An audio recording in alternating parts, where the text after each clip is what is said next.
Estimados estudiantes del curso de Gerencia Estratégica, reciban un cordial saludo a esta semana número 4 de actividades en torno a nuestro tema central, la gerencia estratégica en las organizaciones empresariales.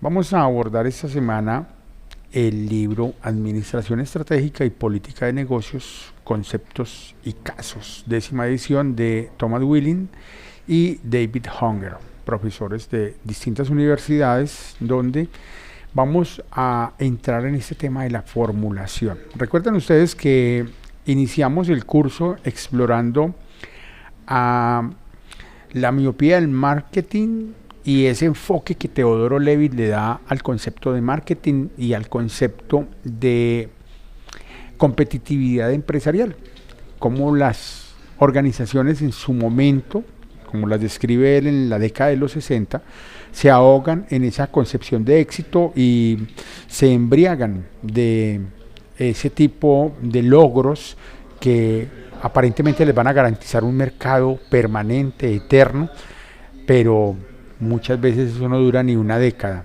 y se vienen a pique estas organizaciones por falta de un pensamiento estratégico.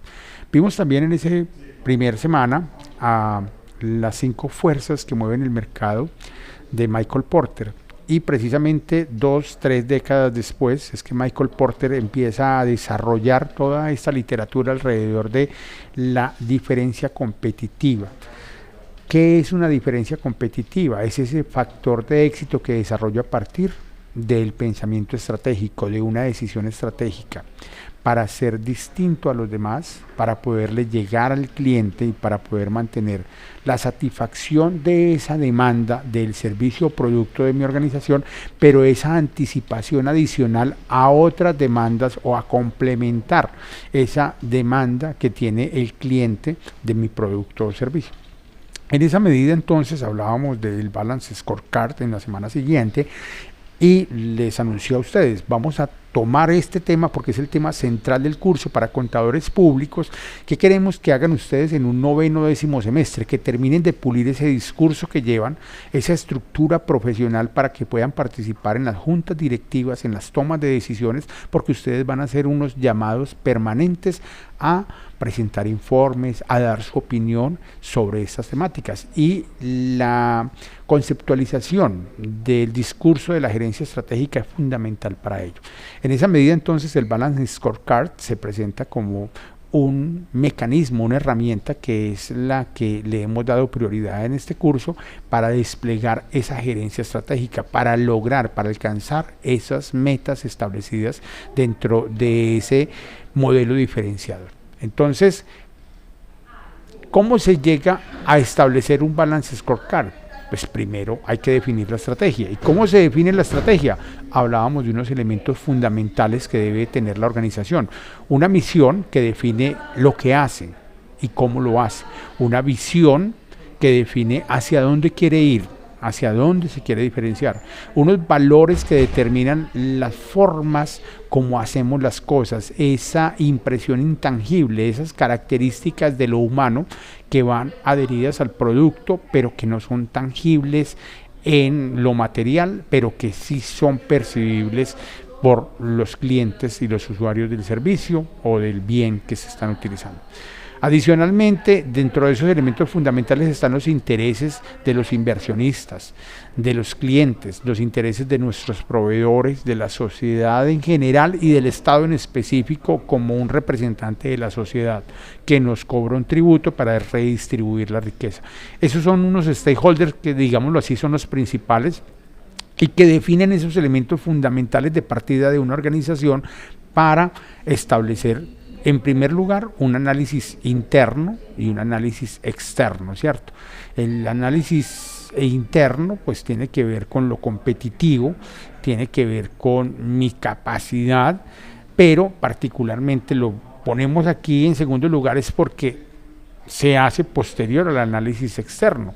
Yo primero tengo que conocer mi entorno, claro, debo definirme y me defino a partir de mis aspectos fundamentales, pero primero conozco mi entorno, el análisis político, económico, social, y luego hago otros tipos de análisis que me permitan reconocer y acercarme a el espectro de lo que me rodea para luego llegar a unos análisis más cercanos que son el diamante competitivo y el diamante el análisis de las 5 fuerzas. Pero toda esta información va a caer a una matriz que la denominamos la matriz DOFA o SWOT, que es donde se encuentran ese tipo de informaciones desagregadas pero priorizadas también, porque es que aquí encontramos mucha información en estos análisis y en estos elementos de entrada, pero aquí es donde debemos priorizar la información para que luego de definir en qué somos fuertes y en qué somos débiles, entendamos qué nos brinda el entorno, qué oportunidades nos da y qué amenazas nos plantea. Luego se hacen unos cruces de ese tipo de variables para poder definir lo fuerte y la oportunidad, lo débil y la amenaza, lo fuerte y la amenaza y lo débil y la amenaza. Entonces, esto es en esencia la formulación, que es la que vamos a trabajar mediante este libro. Interesante que en muchos libros de estrategia vamos a encontrar el ajedrez como representación de lo que sería esa toma de decisiones. En esencia estamos ante un proceso de toma de decisiones en las organizaciones. Elegimos alternativas y al elegir las alternativas caminamos hacia el logro de unos objetivos. En este caso, entonces, Willing y Hunger nos hacen una interesante, digámoslo así, síntesis de ese proceso de toma de decisiones. Y vamos a estudiar inicialmente el primer capítulo, desde lo que se denomina la introducción y conceptos básicos de la administración estratégica, definiciones iniciales de lo que es gobierno corporativo, un tema que se desagregará en el segundo capítulo del libro. Vamos a ver hasta dónde llegamos con la lectura. El tema de ética y responsabilidad social en la administración estratégica. Entonces, el asunto es que vamos a avanzar pues como con esta temática, inicialmente los conceptos básicos, y vamos a leer de la página 1 a la página 16, creo. Vamos a mirar a ver acá en el libro cómo avanzamos esta semana, porque lo que me interesa es que extraigan ustedes, con base en esta introducción inicial que estoy haciendo a la temática, extraigan y cotejen una clave, que ya se las diré en un momento, una clave, y es porque en estos libros de texto que se utilizan en muchos de los procesos de enseñanza avanzada de la gerencia estratégica, no se habla del Balance Scorecard, no se habla de las 5 fuerzas de Porter, no se habla de muchos términos que estamos utilizando en el proceso de diálogo con el que iniciamos el curso. Entonces, parte de la clave en la que tenemos que leer este texto es esa. Entonces, iniciamos acá en el primer capítulo, parte 1. Arrancamos con un diagrama muy interesante.